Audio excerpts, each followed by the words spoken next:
Você acompanha agora o Jornal da Rede Alesp. Tudo sobre o Legislativo do Estado de São Paulo.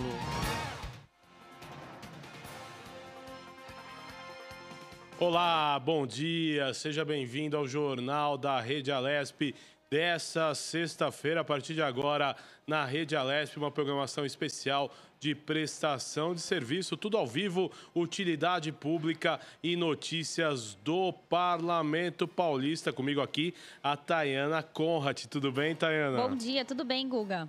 Vamos lá com as principais notícias do dia. A partir de agora, na Rede Alesp, você acompanha a gente por todas as plataformas digitais. Você pode ir na Apple Store, no Google Play, baixar o aplicativo Rede Alesp. Lá você tem a Rádio Alesp, tem as notícias da comunicação da Assembleia Legislativa e pode acompanhar a TV Alesp aonde você estiver. Também acessa nosso canal no YouTube, você segue e recebe todas as notificações e pode conferir nossa programação ao vivo, então, pela TV também, no meio convencional, na net e também no HD. Começando mais um Jornal da Rede Alesp.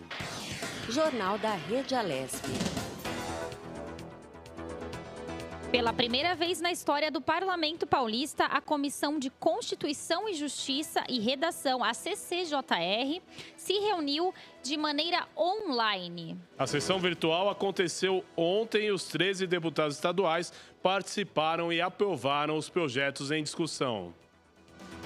Por conta do recente decreto de quarentena do governo do estado de São Paulo, a comissão precisou se adaptar para debater e colocar em votação os decretos de calamidade pública da cidade de São Paulo e dos demais municípios paulistas. Os 3 projetos tiveram relatoria da líder da bancada do PSDB na Alesp, a deputada estadual Carla Morando, que fez a leitura de grande parte do relatório da reunião. O senhor presidente do Tribunal de Contas encaminhou a esta casa uma sugestão de decreto legislativo para fim de reconhecimento do estado de calamidade pública para fins de aplicação da regra do artigo 65 da Lei Complementar Federal número 101, do dia 4 de maio de 2000. A Lei de Responsabilidade Fiscal, LRF, diante da pandemia do Covid de 2019. Autuado e protocolado, o senhor presidente desta casa distribuiu o processo para análise das comissões permanentes referidas no artigo 259-A do Regimento Interno, que trata do reconhecimento pela Assembleia de calamidade pública decretada. Inicialmente, compete a esta comissão, Constituição, Justiça e Redação, analisar a matéria nos aspectos previstos no parágrafo 1º do artigo 31 do Regimento Interno. Ao fazê-lo, verificamos que o Tribunal de Contas nos oferece uma sugestão para o reconhecimento de situação de calamidade pública nos municípios paulistas, para fim do disposto no artigo 65 da Lei de Responsabilidade Fiscal, em face da pandemia do coronavírus Covid-19. Consideramos também que o senhor governador, por meio da mensagem número 008 de 2020, da qual solicita ser reconhecida a situação de calamidade pública no Estado, sugere. Ante tal cenário, senhor presidente, é presente para solicitar, digne-se a augusta Assembleia Legislativa também declarar calamidade pública para os fins do artigo 65 da Lei de Responsabilidade Fiscal, abrangendo expressamente o Estado e os municípios paulistas, de tal sorte que, restando assentado esse tópico, possam os gestores públicos, com ferramentas fiscais consentâneas com o cenário excepcional em curso, dedicar-se à tarefa exponencial, sobretudo de saúde pública, que se faz urgente levar a cabo. Um dos pontos de debate do relatório foi o prazo de validade dos decretos. Se valerá por 180 dias ou até 31 de dezembro de 2020. A deputada estadual Janaína Pascoal, do PSL, falou sobre essa questão. Quando chegaram os pareceres para a nossa associação, eu percebi que o decreto estava até o final do ano, ou seja, final de dezembro de 2020. Destaquei essa divergência, dizendo que eu preferiria decretar a calamidade por 6 meses e depois, em sendo necessário, que nós poderíamos nos debruçar novamente com essa mesma urgência que estamos fazendo agora, para eventualmente alargar esse prazo.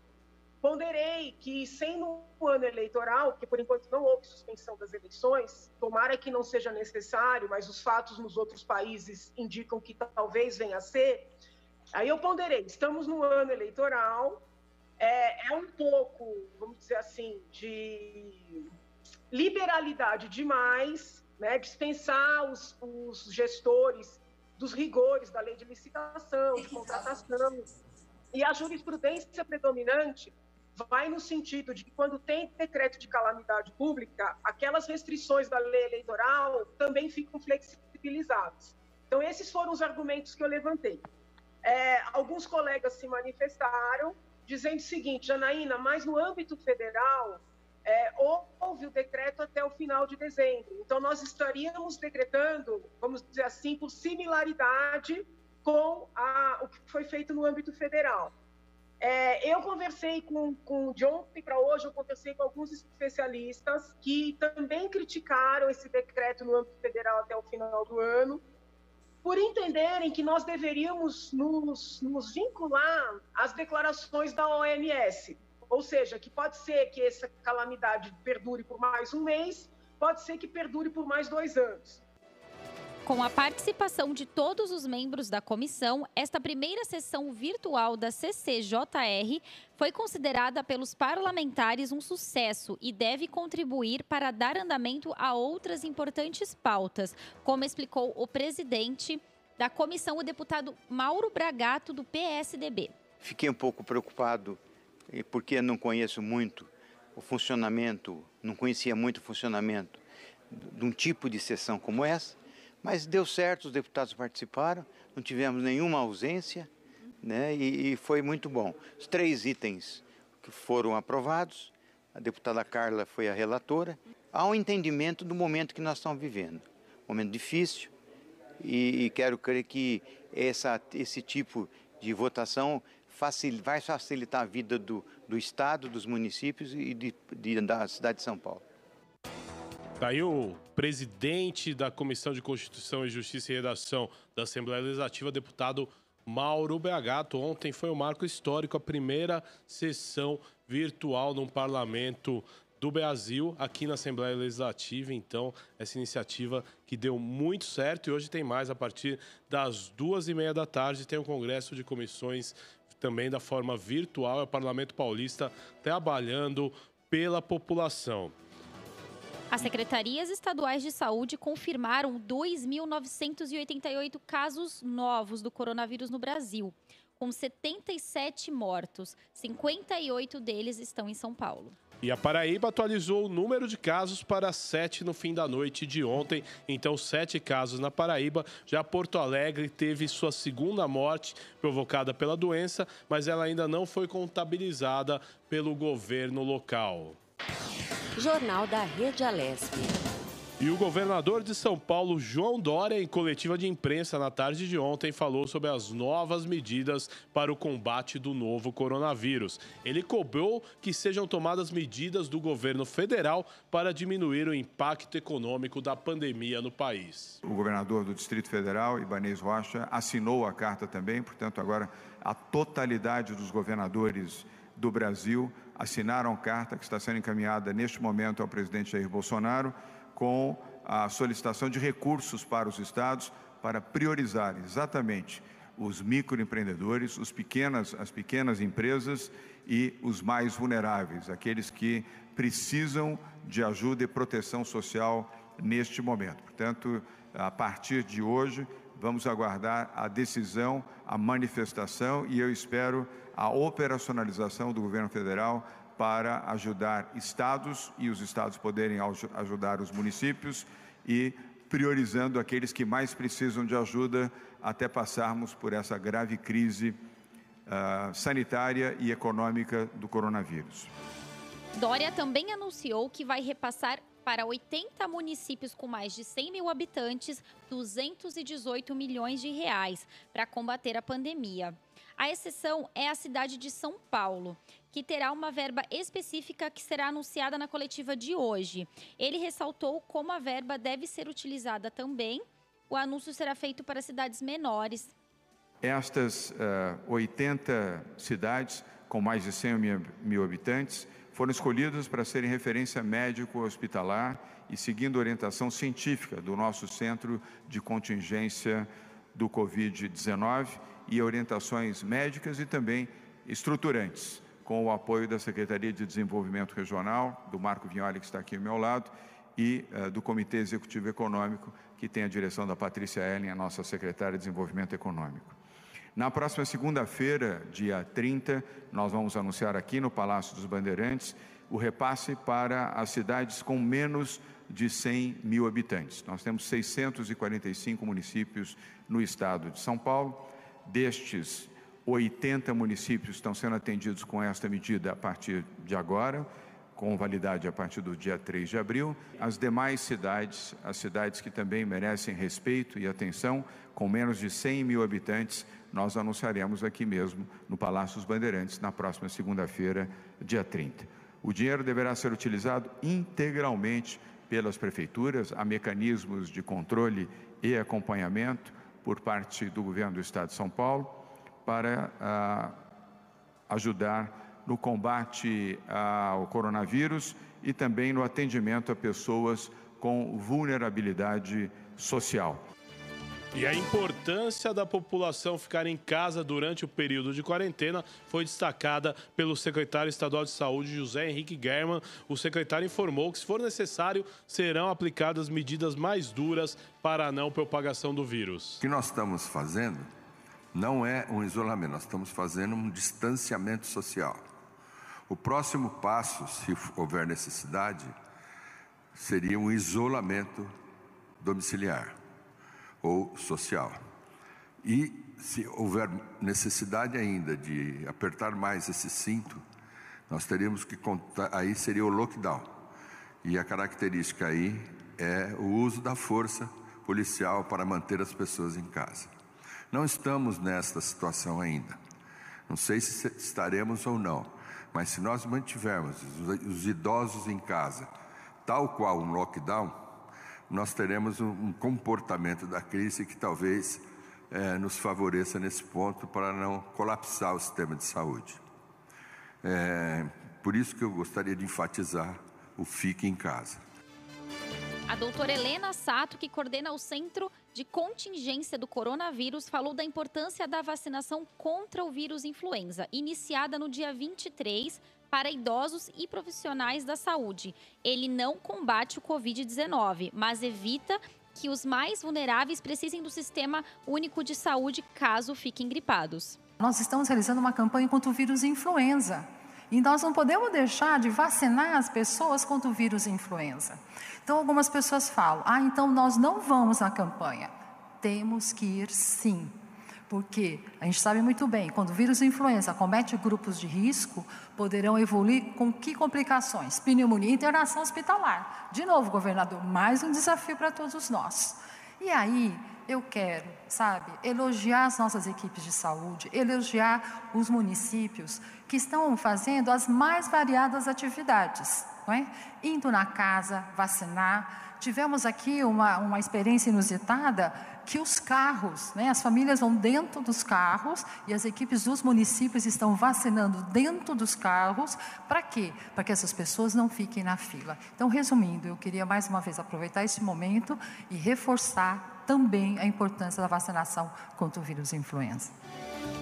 E a coletiva desta sexta-feira não será no Palácio dos Bandeirantes e sim no estádio do Pacaembu, onde está sendo erguido o hospital de campanha. Então, a partir do 12h30, você acompanha aqui na Rede Alesp a coletiva do governador do estado, João Dória, que deve atualizar aí os números do estado de São Paulo e também dar novas informações de medidas. E essa visita ao hospital de campanha do Pacaembu também é muito importante. Você vai acompanhar tudo com a gente a partir do 12h30 dentro desse jornal da Rádio Alesp Especial com utilidade pública e prestação de serviço e, lógico, notícias do Parlamento Paulista. Vamos em frente. Jornal da Rede Alesp. E a Câmara dos Deputados aprovou ontem o projeto que prevê pagamento de R$ 600 a trabalhadores informais por 3 meses em razão da pandemia do coronavírus. Por exemplo, a mulher que for mãe e chefe de família poderá receber até R$ 1.200. Com aprovação, o texto seguirá para votação no Senado. Ainda não há data definida para o pagamento do auxílio emergencial ilimitado a 2 pessoas da mesma família. Pela proposta, poderá receber um montante autônomo que não receber benefícios previdenciários, seguro-desemprego e nem participar de programas de transferência de renda do governo federal, com exceção do Bolsa Família. Jornal da Rede Alesp. Vamos em frente, esse é o Jornal da Rede Alesp dessa sexta-feira. Muita informação e prestação de serviço, além de utilidade pública. E o Jornal da Rede Alesp de hoje, com muitas entrevistas. Daqui a pouco, começando as entrevistas. Daqui a pouco vamos falar com o vereador Celso Gianazzi, do PSOL, vereador da cidade de São Paulo. Também daqui a pouco tem o doutor Paulo Hamilton, ele fala dos direitos trabalhistas em meio à pandemia. Mas vamos falar que dados do IBGE mostram que mais de 4 milhões de idosos vivem sozinhos no Brasil. Além de estarem no grupo de risco do novo coronavírus, essas pessoas enfrentam aí dificuldades para realizar tarefas cotidianas, e as medidas que estão sendo adotadas para conter a propagação do coronavírus, como isolamento social, fechamento do comércio e serviços essenciais da circulação, acaba comprometendo. E as pessoas idosas acabam querendo sair de casa. Olha, eu andando pela cidade vi muitos idosos, inclusive alguns fazendo até atividade física, que é ótimo, é aconselhável a atividade física na terceira idade, mas não em tempos de pandemia, em termos de quarentena. Nós estamos no quarto dia já de quarentena no estado de São Paulo. Essa quarentena vai até o dia 7 de abril. Então, assim, o conselho que nós damos aos idosos é que fiquem em casa, isolamento total. Isso, a questão do isolamento para os idosos, não há divergência nenhuma. Então, a gente vê um aumento gradual, né, de pessoas nas ruas desde segunda-feira. Segunda parece que era um número muito menor. Hoje a gente já viu que nas ruas, infelizmente, tinham muito mais, e inclusive muito mais idosos, né? Eram as pessoas mais velhas mesmo que estavam se exercitando aqui em volta do Ibirapuera. Exato, e a gente vê, é muito interessante, de repente você vê um idoso passeando com um cachorro. Quer dizer, às vezes ele não tem a avaliação que isso pode custar a vida dele. Então é muito importante que nesse momento, né, tem que ter o apoio da família, os familiares têm que conscientizar, mas o idoso nesse momento tem que ficar em casa, tem que estar, entendeu, em resguardo, porque vai ser importante para não pegar o coronavírus e não correr o risco aí de perder a vida numa coisa tão banal que de repente é passear com o cachorro, é fazer uma atividade física. Então não saia de casa, é muito importante. Eu tenho na ponta da linha no Jornal da Rede Alesp de hoje o vereador Celso Gianazzi, do PSOL. Vereador, seja muito bem-vindo ao Jornal da Rede Alesp Especial. Tudo bem? Bom dia, vereador. Bom dia, Guga. Bom dia, Tainá. Bom dia aos ouvintes aí da TV, da Rádio Alesp. É um prazer enorme estar falando com vocês. Agora, Dudu, como o senhor vê esse cenário aí do coronavírus? Vamos falar especificamente do município de São Paulo, como estão as medidas. É importante que o senhor faça essa leitura para nós. Guga, nós estamos vivendo aí um momento muito difícil, uma crise sem precedentes na história da humanidade até, né? São mais de 160 países afetados pela essa pandemia do coronavírus. No Brasil nós temos quase, até a noite de ontem, nós tínhamos quase 3 mil casos, né, com 77 mortes, sendo aqui no estado de São Paulo com 58 dessas mortes. Então, a gente está vivendo aqui em São Paulo o epicentro dessa crise na América Latina, né? O estado de São Paulo é o mais atingido da América Latina. E a cidade de São Paulo também está nesse contexto aí. Estamos enfrentando essa crise aqui na cidade de São Paulo, Guga, com ações, com medidas para que a gente possa fazer o atendimento às pessoas aqui da cidade de São Paulo, aos paulistanos, estivemos anteontem na Câmara Municipal aprovando um projeto de lei, né, do Executivo que permite que a Prefeitura de São Paulo mantenha os contratos com os prestadores de serviços aqui da Prefeitura. Em contrapartida, essas empresas não demitam os seus servidores, os seus trabalhadores aqui. Então, é um esforço da Prefeitura em manter o trabalho, o vínculo empregatício dessas pessoas para que elas possam permanecer em suas casas, né? E fazendo o isolamento e ainda tendo o seu salário, a sua subsistência. Então, foi uma medida da Prefeitura e nós, através do nosso mandato lá na Câmara Municipal, apresentamos várias emendas para garantir a prestação de serviço, preservar aí a segurança dos trabalhadores, dos servidores públicos, principalmente da área da saúde, que estão na linha de frente do combate ao coronavírus. Então, são várias ações nesse sentido que a gente está implementando aqui na cidade de São Paulo. Agora, vereador, é importante a gente ressaltar e deixar como prestação de serviço para o telespectador ligado na Rede Alesp, quais os principais cuidados que o senhor aconselha a população tomar num momento tão difícil como esse? Guga, em primeiro lugar, é preciso desconstruir a narrativa do governo federal, né, do presidente da República, que está contra o confinamento. Ele está olhando o lado econômico da situação, mas está olhando o lado da vida das pessoas. Então, é fundamental que as pessoas observem e cumpram o isolamento social, porque só através dele a gente vai conseguir diminuir essa disseminação do vírus, né? Então, a gente sabe que a nossa rede hospitalar ela é limitada, o número de leitos é muito baixo aqui na cidade de São Paulo, no estado de São Paulo, na cidade de São Paulo. Então, é fundamental que as pessoas mantenham o isolamento para que não se contaminem o tempo muitas pessoas ao mesmo tempo e possa não ter o atendimento dos nossos hospitais, dos leitos dos nossos hospitais. Então, isso é fundamental. Uma outra medida que a gente tem cobrado aqui do prefeito Bruno Covas é a questão do fechamento imediato das escolas, né? E a retirada dos gestores, pessoal do quadro de apoio das escolas, porque não é uma atividade essencial neste momento. Então, estão sendo colocados, vários servidores estão sendo colocados sob risco, né, de contaminação no transporte entre sua residência e as escolas, desnecessariamente. Então, a gente está cobrando muito para que os servidores fiquem em suas casas, mantenham esse isolamento social. O Guga, a gente fala que o isolamento social ele não é um ato só de solidariedade, é um direito à vida, é um ato de direito à vida do servidor, a vida dos seus familiares, das pessoas que convivem com ele ali. Então, é muito importante, nesse momento, a pessoa ter a clareza que ficar em casa é um direito à vida. Agora, vereador, importante ressaltar outra coisa, eu comentava, né?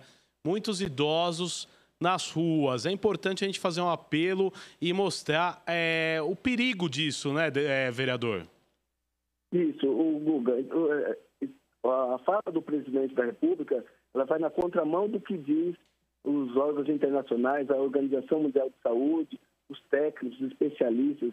Então, as pessoas, muitos idosos que acabam acreditando nessa fala, essa mensagem trocada do presidente, acabam indo às ruas.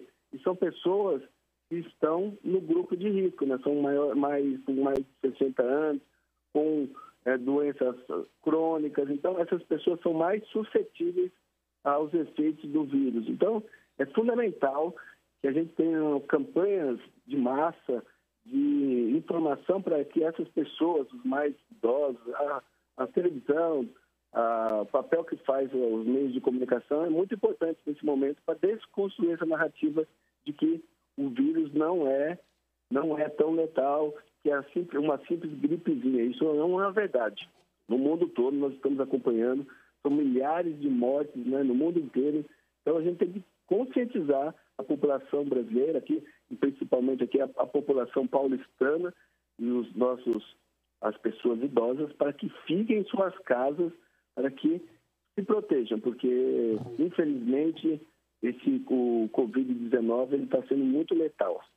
Agora, vereador, é importante a gente fazer uma análise de quais medidas, para não atrapalhar o desenvolvimento econômico do município, das cidades e até do país. O que pode ser feito nesse momento, já que assim, o maior conselho que nós damos é o isolamento social? É preciso ter muita clareza, né, Guga, e Tainá também, que está nos ouvindo também, que está conversando com a gente, no sentido de que, eu estou falando agora do município de São Paulo. A Prefeitura de São Paulo, ela tem um superávit aí nos últimos anos de 7 bilhões de reais, com dinheiro de arrecadação de impostos, e é nesse momento que a população, um momento de calamidade, existe um decreto, né, de calamidade, situação de emergência na cidade de São Paulo, é nesse momento que a cidade tem que utilizar esses recursos de uma forma inteligente, de uma forma justa, né? Propiciando a subsistência dos munícipes aqui da cidade de São Paulo, das pessoas que não têm um emprego formal, das pessoas mais vulneráveis, pessoal da periferia, os moradores de rua, e exigir das empresas também a garantia do emprego por esses 3 ou 4 meses que nós passaremos. Passaremos um momento de grave crise, né? Os especialistas dizem 3, 4 meses. Então, é importante isso. Os serviços essenciais, eles continuam a funcionar e as pessoas que não precisam, não estão enquadradas nesse regime da essencialidade, elas têm que ficar em casa nesse momento e aí cumpre ao Estado, é o papel do Estado, a proteção aos trabalhadores, a proteção aos cidadãos do país. Esse é o papel do Estado neste momento. Vereador Celso Gianazzi, eu quero agradecer a sua participação nesse jornal da Rede Alesp de hoje. Até uma próxima oportunidade que a gente possa conversar. Muito obrigado. Obrigada, vereador. Obrigado, Guga. Obrigado, Tainá. Obrigado a todos os ouvintes aí da Rede Alesp. A Rede Alesp faz um belo trabalho de informação ao cidadão aqui do estado de São Paulo. Muito obrigado e bom dia a vocês. Este foi o vereador da cidade de São Paulo, Celso Gianazzi, do PSOL, que conversou um pouco com a gente nesse jornal da Rede Alesp de hoje.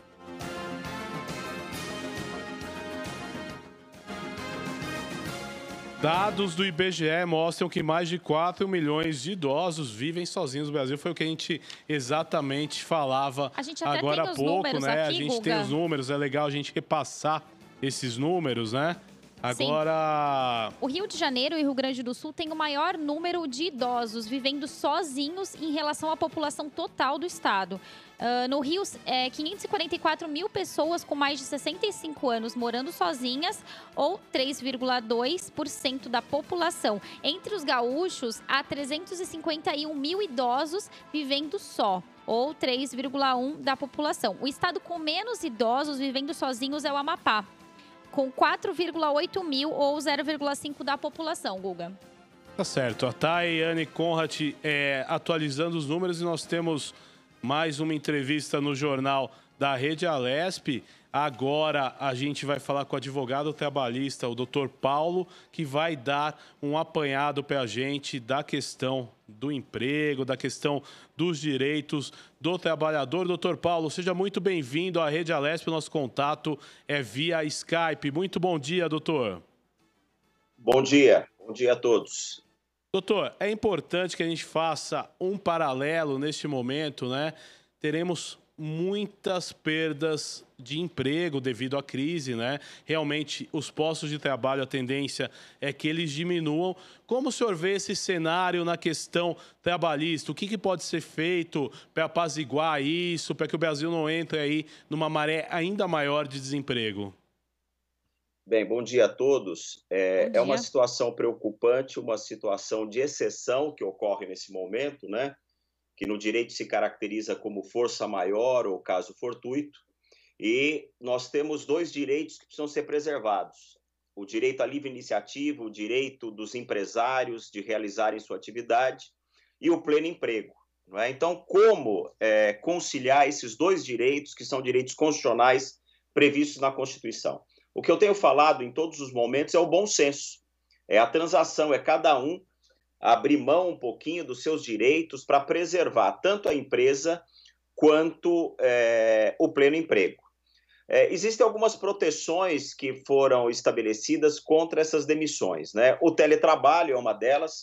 Então, aquelas atividades que possibilitam a possibilidade do teletrabalho, então, a advocacia, por exemplo, é possível, né? As pessoas estão trabalhando de casa, via e-mail, reuniões virtuais. Uma outra alternativa é a antecipação de férias individuais. Então, antecipar as férias, concessão de férias coletivas, antecipação de feriados, banco de horas. A outra possibilidade é deixar o funcionário em casa e estabelecer um banco de horas, né? Uma outra possibilidade, talvez para preservar o pleno emprego, é a possibilidade de redução de salários, né? Isso tem sido criticado por alguns, né, com fundamento num princípio constitucional previsto no artigo 7º, que é o princípio da irredutibilidade do salário. Então, há um direito social previsto na Constituição. Mas nenhum direito é absoluto, ele deve ser compatibilizado com as situações que nós vivemos, né? Nenhum direito fundamental é absoluto. Tanto que o próprio texto constitucional fala, salvo o disposto em convenção ou acordo coletivo. E o artigo 503 da CLT, que, segundo o meu entendimento, foi recepcionado pela Constituição, alguns afirmam que não, eu vou ler para vocês. É lícita, em caso de força maior ou prejuízos devidamente comprovados, a redução geral dos salários dos empregados da empresa, proporcionalmente aos salários de cada um, não podendo ser superior a 25%. Né? Então, uma outra medida é reduzir o salário em 25% para garantir o pleno emprego. Né? Então, essas seriam algumas medidas de conciliação, de transação, de solidariedade entre os empregados e empregadores para manter tanto a empresa quanto o emprego, o sustento de todos nós. Doutora, aqui é a Tayana, eu tenho uma pergunta para fazer. Pode fazer. A empresa, ela é obrigada a afastar as pessoas do grupo de risco, certo? Como funciona a lei nesse caso? Veja bem, primeiro um aspecto constitucional, não é? A empresa, por força do artigo 5º da Constituição e por força do artigo 170, existe um princípio que é o princípio social da propriedade, a função social da empresa. Não é? Então, a empresa, em toda a sua atividade, na atividade empresarial, ela deve zelar pela sua função social. O que é isso? Ela deve zelar não só pela sua atividade individual enquanto empresa, mas visando interesses meta-individuais, interesses coletivos, interesses da coletividade. E o interesse da coletividade é o artigo 6º da Constituição, o artigo 196, que diz a saúde é direito de todos. Então, a empresa, na sua atividade, deve ter esse norte, garantir o direito à saúde. E o artigo 157 da CLT estabelece alguns parâmetros. Cabe às empresas cumprir e fazer cumprir as normas de segurança do trabalho, instruir os empregadores através de ordem de serviços, precauções, tomar o sentido de evitar acidentes do trabalho, doenças ocupacionais. Então, sem dúvida nenhuma, o papel do empregador diante da pandemia causada pelo Covid-19 consiste em obedecer às normas de segurança, medicina do trabalho, Ministério da Saúde, Organização Mundial da Saúde, visando pela vida, pela saúde, pela integridade física dos seus empregados. Então, não tenha dúvida nenhuma que, num caso, a empresa está obrigada a uma responsabilidade de afastar imediatamente esse funcionário. Agora, doutor, é possível que as empresas façam a tal redução dos salários e a jornada de trabalho também pode ser reduzida? Sim, eu acabei de falar isso, né? O artigo 7º estabelece a irredutibilidade do salário, né? Mas o artigo 503 da CLT estabelece essa possibilidade de reduzir 25%. Né? Então, talvez seria uma alternativa, né, para conseguir garantir o pleno emprego. Agora, doutor, dentro dessa minha pergunta, como nós podemos proteger as demissões? Primeiro, pelo diálogo, pelo bom senso. Não é? Eu quero manter meu emprego e a empresa precisa manter a sua atividade. Eu, como empregado, também tenho que colaborar com a empresa. Se o teto da empresa cair, cai sobre a cabeça de todos nós. Quais seriam as medidas, né, de proteção contra as demissões? Primeiro, propor essa redução de salário, o teletrabalho, como eu falei, antecipação de férias individuais, concessão de férias coletivas, antecipação de feriados, banco de horas, ou seja, alternativas para que esse momento de crise seja superado e se garanta o pleno emprego. Agora, doutor, esses dias de isolamento podem ser descontados do salário do funcionário? Não, não pode ser descontados. Isso é um motivo de força maior, né? Creio eu que o que pode ser descontado é o vale transporte, porque o trabalhador não está se locomovendo para o trabalho. Ele está trabalhando em home office ou está em casa. Mas essas faltas são justificadas, não é? Não tenha dúvida, como se fosse uma doença, né? Essa falta é justificada. Creio que não há necessidade justificativa dessas faltas. É uma questão emergencial de saúde pública. Agora, doutor, nesse caso, existem regras pré-determinadas para o home office, por exemplo? Sim, em linhas gerais, as regras do home office são as seguintes. Prestação deve ser fora das dependências do empregador, não é? Com utilização de tecnologias de informação e de comunicação, que, por sua natureza, se constitui como trabalho externo. Não se constitui como trabalho externo, né? É um trabalho home office. Prestação de serviço na modalidade de teletrabalho deve constar do contrato individual, né? Isso como regra geral, não agora nesse momento. As disposições relativas à aquisição, manutenção, fornecimento de equipamentos, isso também é previsto em contrato, sempre que se estabelece o home office. O empregador deve instruir os empregados de maneira expressa e ostensiva quanto às precauções que deve evitar, não é, para doenças e acidentes do trabalho, não é, muitas horas na frente do computador, etc. O empregado deve assumir termo de responsabilidade se comprometendo a seguir essas instruções. O home office não está sujeito à jornada de trabalho de 40 a 44 horas semanais, porque o que caracteriza o home office é que ele é feito por tarefas e não por horas trabalhadas, né? Então há uma flexibilização. São tarefas e metas estabelecidas pelo empregador para ser cumprida em home office. Doutor, eu quero agradecer a sua participação no Jornal da Rede Alesp de hoje. Muito obrigado aí, viu? Eu que agradeço a oportunidade, parabenizo todos vocês, todos os jornalistas, não é? Que, sem dúvida nenhuma, é um trabalho essencial, é uma função essencial para toda a sociedade. Um direito nobre que nós temos, que é o direito à informação e o direito à liberdade de expressão, que se traduz pelo trabalho jornalístico. Muito obrigado, bom dia a todos. Obrigada, Este foi o doutor Paulo Hamilton, que é advogado trabalhista e trouxe para nós aí informações nesses tempos aí de muita preocupação. A Rede Alesp prestando serviço com muita utilidade pública. E temos mais uma entrevista na ponta da linha. Vamos falar agora de cuidados com a alimentação. Eu tenho na ponta da linha a nutricionista Margarete Montão, que participa agora do Jornal da Rede Alesp. Seja muito bem-vinda ao Jornal da Rede Alesp, Margarete. Tudo bem? Tudo bem, queridos. Bom dia. Obrigada pela oportunidade e é sempre bom a gente estar informando a população, né? Agora, Margarete, qual a importância, né, de uma boa alimentação nesse tempo de pandemia? Vamos falar primeiro da pessoa ter, na verdade, uma boa imunidade, né, ela resistir bem não só ao coronavírus, mas como a qualquer gripe ou virose que ela possa pegar. Vamos falar nesse sentido primeiro. Com certeza, essa questão da imunidade, ela é fundamental para não só o combate, né, não ficar vulnerável a essa questão do coronavírus, mas também para a sua saúde de uma forma geral.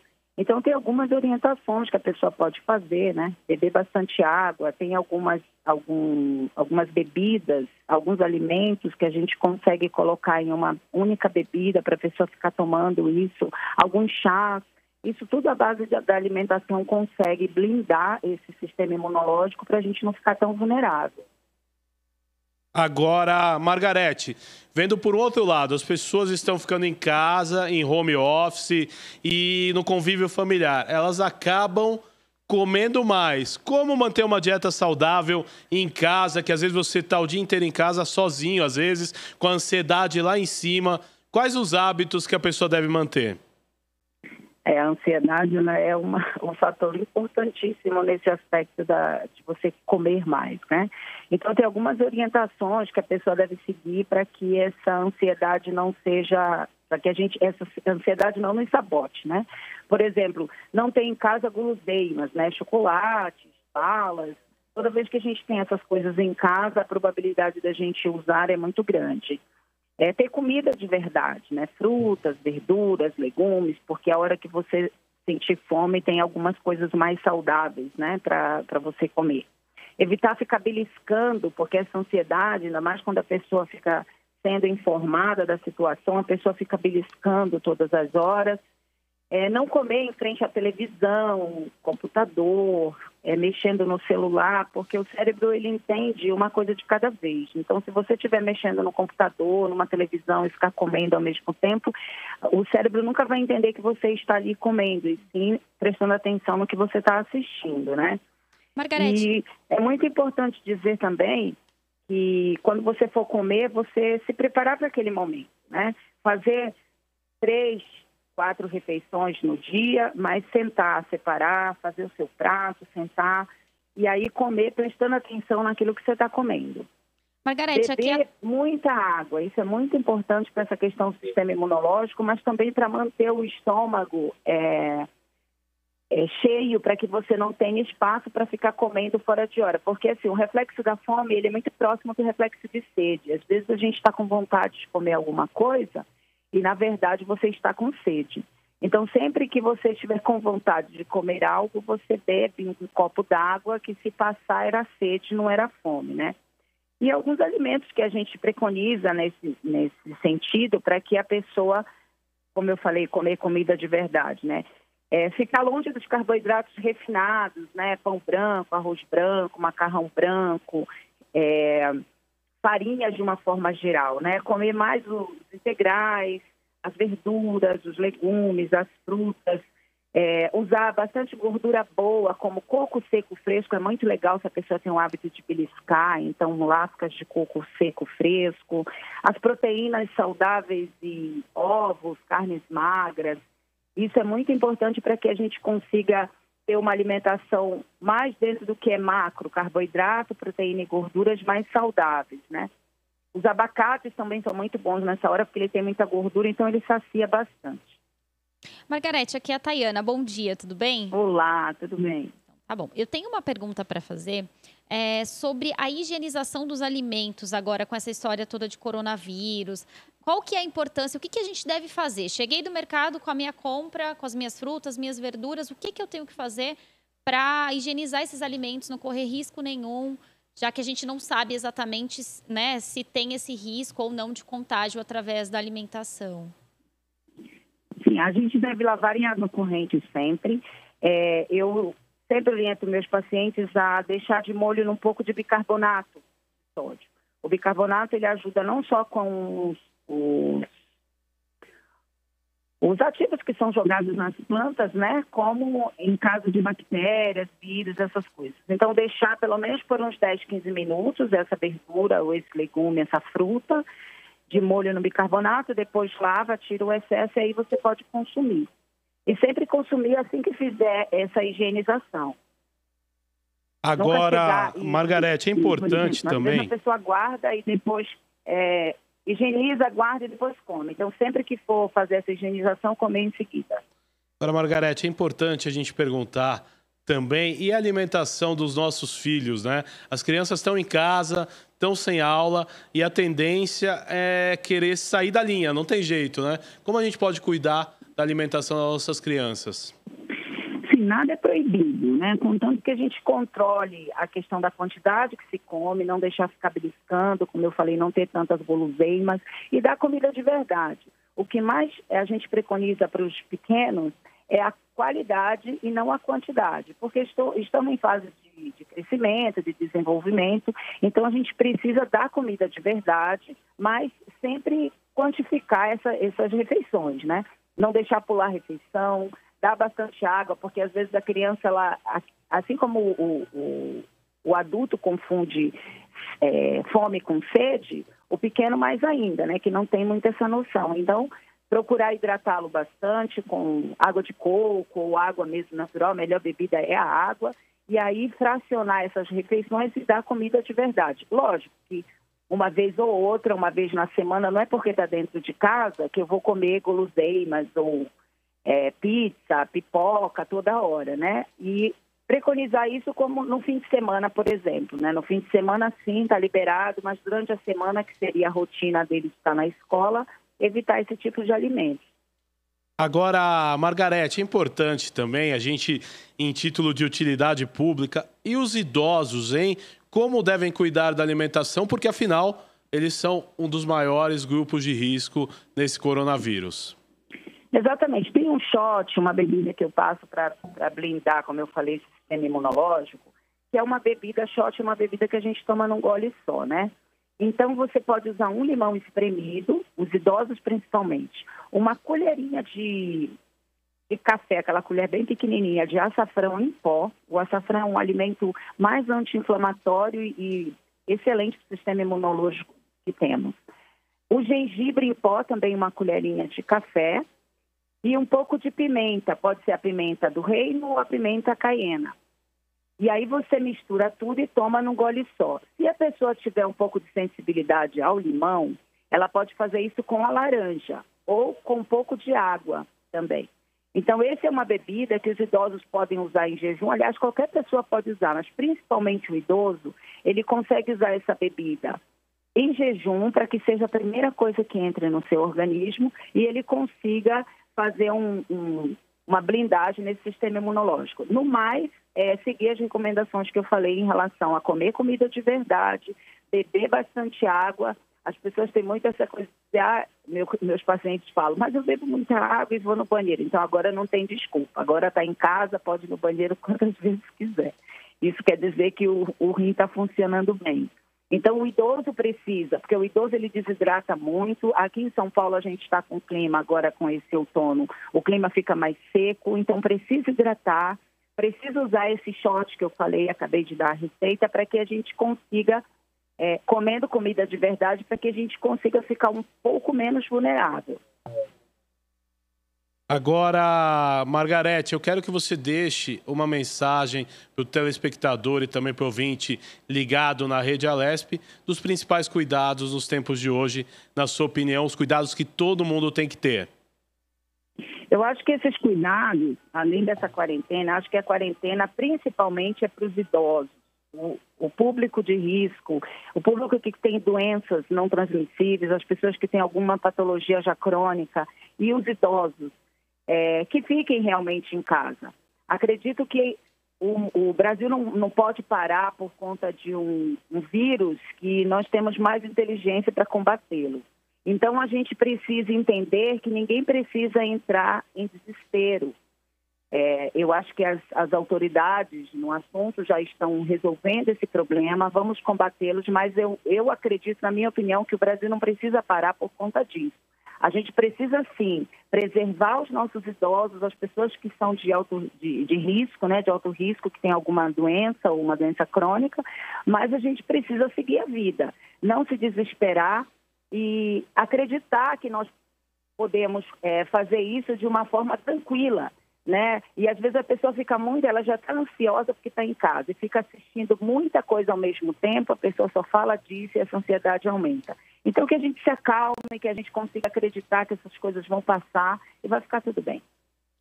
Margarete, eu quero agradecer a sua participação no Jornal da Rede Alesp de hoje. Até uma próxima oportunidade. Muito obrigado, viu? Imagina, obrigada a vocês e parabéns aí pelas informações à população, que isso é muito importante.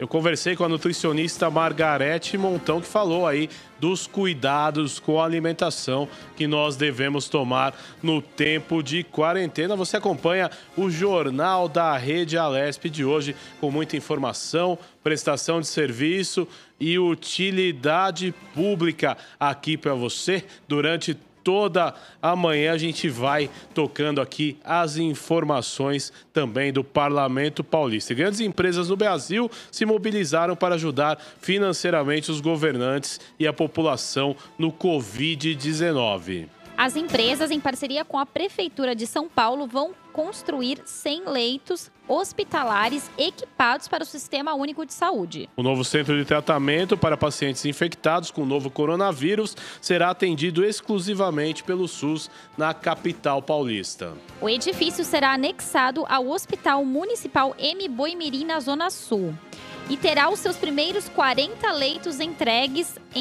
apenas 20 dias. A unidade de saúde será entregue depois à Prefeitura de São Paulo e passará a integrar a rede pública de saúde. Uma empresa de cosméticos vai converter temporariamente todas as suas linhas de produção de maquiagem e fragrâncias na América Latina para a fabricação de itens de higiene pessoal, incluindo álcool em gel e líquido. A maior empresa de carnes do mundo começou a produzir 2 milhões de sabonetes para distribuir em lares de idosos próximos às suas fábricas e em favelas do Rio de Janeiro e de São Paulo. É uma ação com a Central Única das Favelas. O setor bancário vai doar 150 milhões de reais para a infraestrutura hospitalar, compra de equipamentos, cesta de alimentação e kits de higiene para apoiar comunidades vulneráveis e ajudar na contenção e no tratamento de pacientes infectados pelo coronavírus. E o prefeito de São Paulo, Bruno Covas, do PSDB, sancionou o projeto de lei que autoriza o funcionamento em horário noturno dos centros de educação infantil e das creches conveniadas da rede municipal de ensino. O texto foi publicado no Diário Oficial agora pela manhã.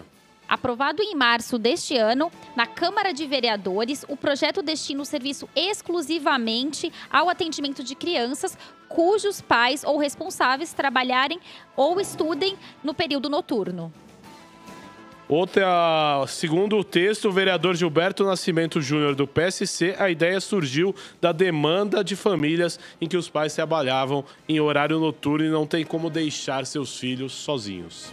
Pela proposta, o atendimento noturno não substitui o período de escolarização e não desobriga o poder público de oferecer a essas crianças vagas nos centros de educação infantil e nas creches conveniadas. O atendimento deverá incluir desenvolvimento de atividades lúdicas, cuidados adequados a cada período do desenvolvimento infantil e às necessidades das crianças com deficiência.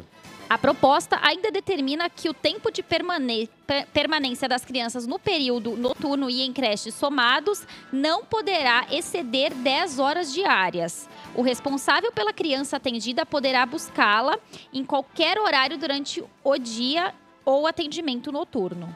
E a organização do funcionamento será feita pela Secretaria Municipal de Educação em diálogo com profissionais para definir a composição da equipe pedagógica necessária e o funcionamento no período noturno, assim como estabelecer o número de profissionais que são necessários para garantir a segurança da entrada e saída das crianças e as boas condições de alimentação e higienização num período como esse. Isso é essencial. O contato agora por Skype nesse jornal da Rede Alesp é com o Renato Santiago. Vamos falar de atividade física, muita prestação de serviço e utilidade pública nesse jornal da Rede Alesp. E agora vamos falar um pouquinho de atividade física, que é um tema que tanto tem preocupado também, porque eu vejo muitos idosos fazendo atividade física, as pessoas fazendo atividade física em volta dos parques fechados. Então, meu contato agora é com o Renato Santiago. Vamos falar de atividade física em tempos de coronavírus. Seja bem-vindo ao Jornal da Rede Alesp, Renato. Tudo bem? Opa, tudo bem? Obrigado. Bom dia. Renato, quais grupos poderíamos excluir da prática de atividade física? Eu digo assim, as pessoas que estão em risco, as pessoas que podem estar gripadas ou com algum tipo de doença.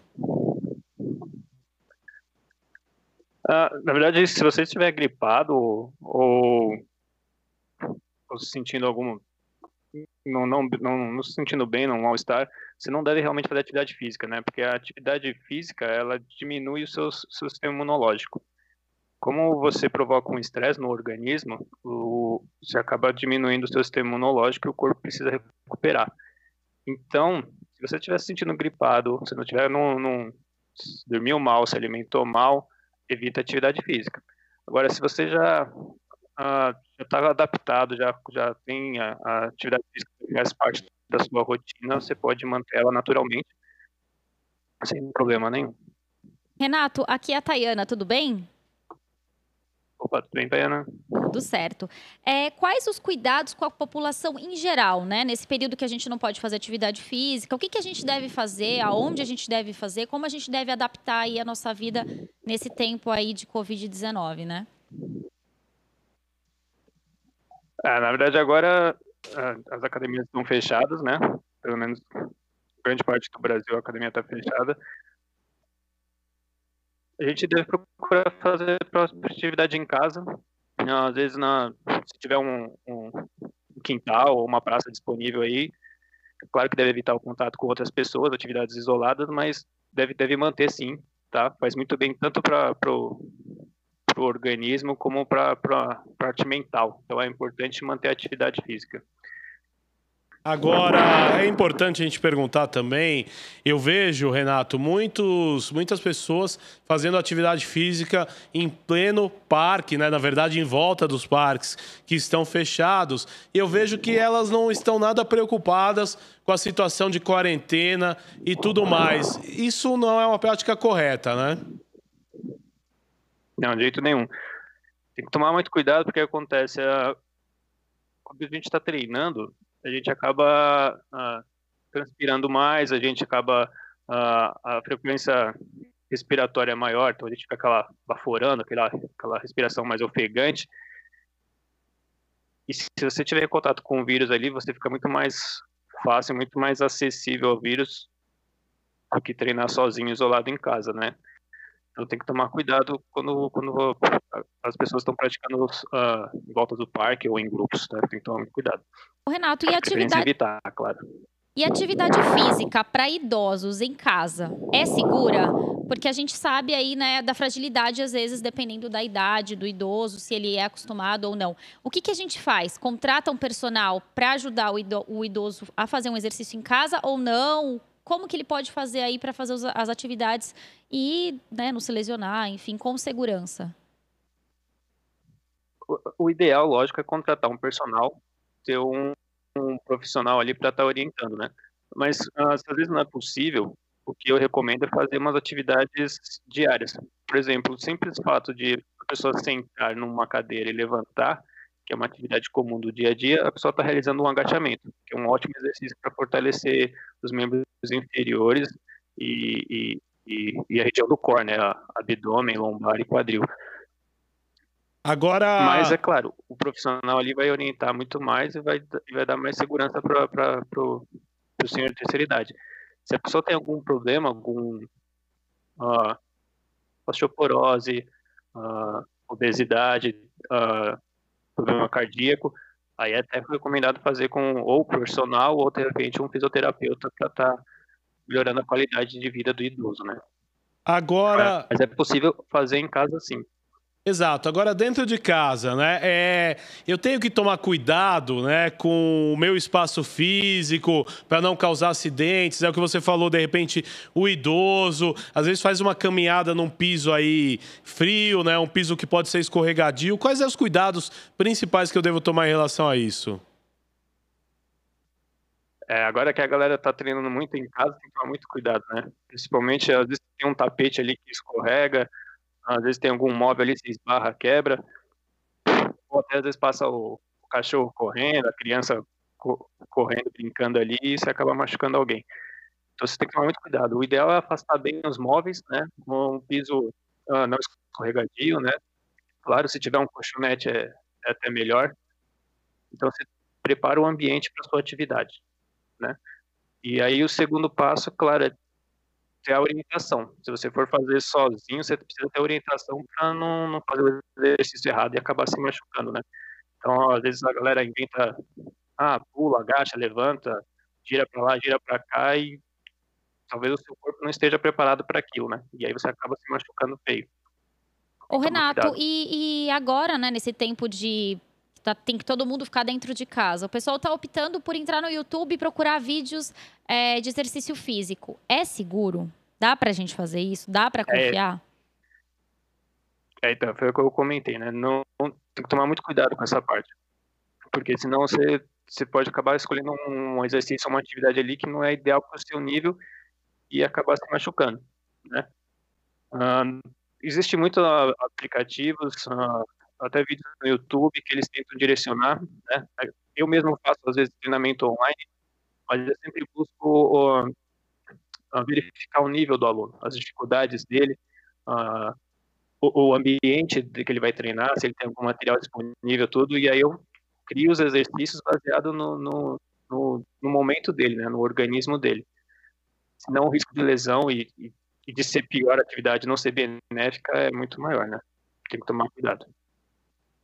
Tá certo, Renato. Quem precisa procurar médico antes de praticar atividade física?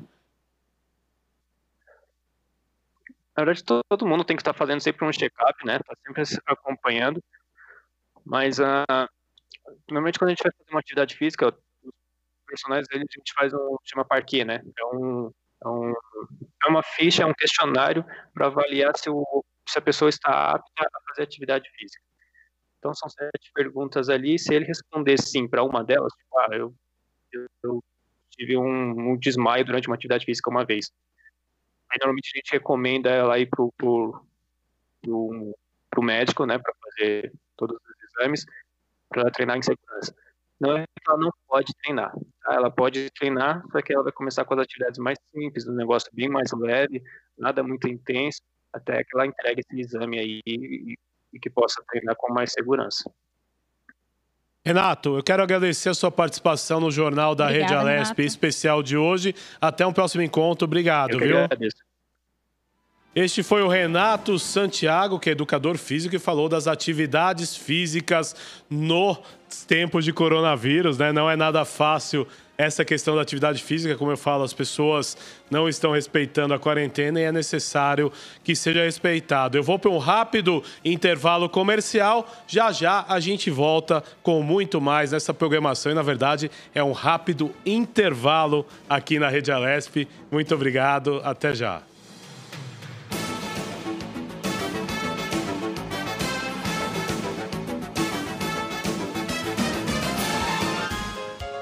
Você acompanha Jornal